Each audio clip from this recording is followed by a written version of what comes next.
किसी गांव में धनी राम नाम का व्यक्ति रहता था।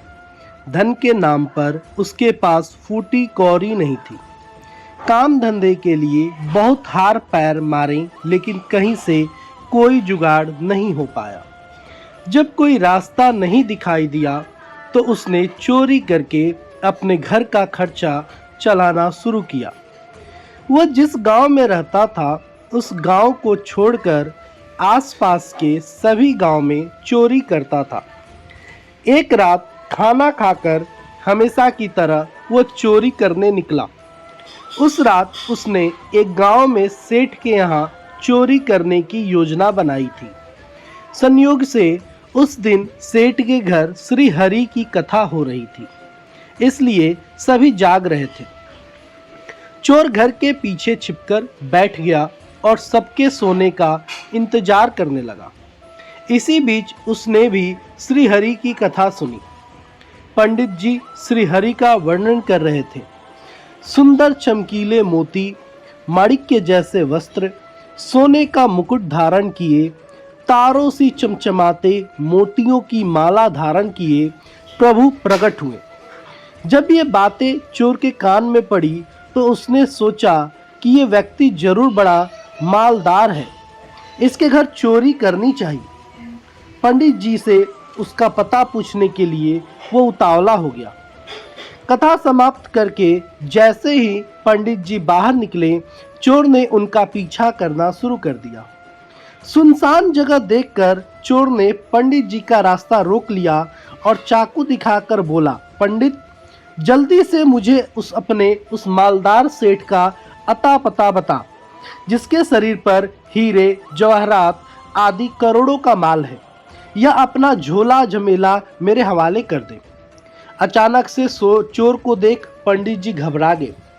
कोई रास्ता न देख पंडित जी बोले, भाई, वो व्यक्ति यमुना के किनारे के जंगलों में रहता है, गाय चराता और बांसुरी बजाता है। इतना सुनकर चोर ने अपना रास्ता बदल लिया और उस अनजान व्यक्ति की खोज में निकल गया। उसके दिमाग में पंडित जी की बताई गई छवि बैठ चुकी थी। बहुत दिनों तक यमुना के जंगलों में वो चोर भटकता रहा, लेकिन उसे वैसा कोई व्यक्ति दिखाई नहीं दिया। भूख और प्यास से हताश और निराश होकर वो एक पेड़ के नीचे बैठ सुस्ताने लगा।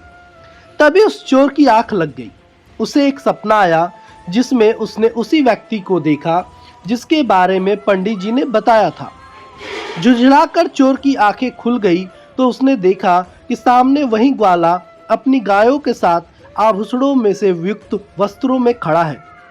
चोर ने अपनी कुल्हाड़ी उठाई और उसके पास जाकर बोला, तुझे ढूंढने में मुझे बहुत भटकना पड़ा। अब झटपट अपना सारा माल उतारकर मेरी झोली में रख दे, वरना आज तेरा राम नाम सत्य हो जाएगा।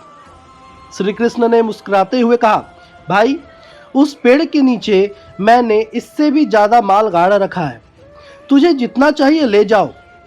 चोर ने जाकर पेड़ के नीचे धरती को खोदा तो वहां बहुत सारा खजाना पड़ा था। चोर खुश हो गया। उसने अपनी झोली भर ली और खुशी खुशी चला गया। चोर के पास धन दौलत की अब कोई कमी नहीं थी। उसने सोचा, क्यों ना पंडित जी को धन्यवाद दिया जाए। वो पंडित जी के पास गया और बोला, वाह पंडित जी, आपने क्या मालदार आदमी बताया। एक बार में ही मेरी सारी दरिद्रता दूर हो गई। अब तो सोच रहा हूँ कोई काम धंधा कर लूँ। यह सुनकर पंडित जी बोले, बेवकूफ, वो कोई आदमी नहीं, साक्षात भगवान श्री कृष्ण थे। चल मुझे भी उनसे मिलवा। चोर पंडित जी को यमुना के जंगलों में ले गया। प्रभु वहीं गाय चरा रहे थे। जैसे ही चोर ने देखा, दौड़कर प्रणाम किया और बोला, हे प्रभु, आपने पहले बताया क्यों नहीं कि आप भगवान हैं। मैंने आपको डराया धमकाया, उसके लिए मुझे माफ कर दीजिए। लेकिन पंडित जी को अभी भी कुछ दिखाई नहीं दिया। वह झुझलाकर बोले, अरे प्रभु कहाँ हैं और तू किससे बात कर रहा है। तब चोर ने प्रभु से कहा, हे प्रभु, आप पंडित जी को भी दर्शन दीजिए। प्रभु बोले, देख, तू चोर है लेकिन तेरा विश्वास अटूट है और तेरा हृदय भी सरल है। जो पंडित ने कहा वह तूने मान लिया, लेकिन जिस पंडित ने तुझे मेरा पता बताया वो खुद कभी मुझसे मिलने नहीं आया, अतः उनका मुझ पे विश्वास भी नहीं, इसलिए उसे दर्शन नहीं हो सकते। इतना कहकर प्रभु हंसने लगे और वहां से अंतर्ध्यान हो गए। जिस तरह पंडित जी के कहने पर चोर ने भरोसा कर लिया और ईश्वर के दर्शन हो गए, लेकिन विश्वास नहीं होने के कारण पंडित जी को कोई लाभ नहीं हुआ, उसी तरह हम भी शास्त्रों और महापुरुषों के वचनों का विवेक पूर्वक पालन करना शुरू कर दे तो ऐसा कोई नहीं है कि हमें लाभ न हो। धन्यवाद दोस्तों।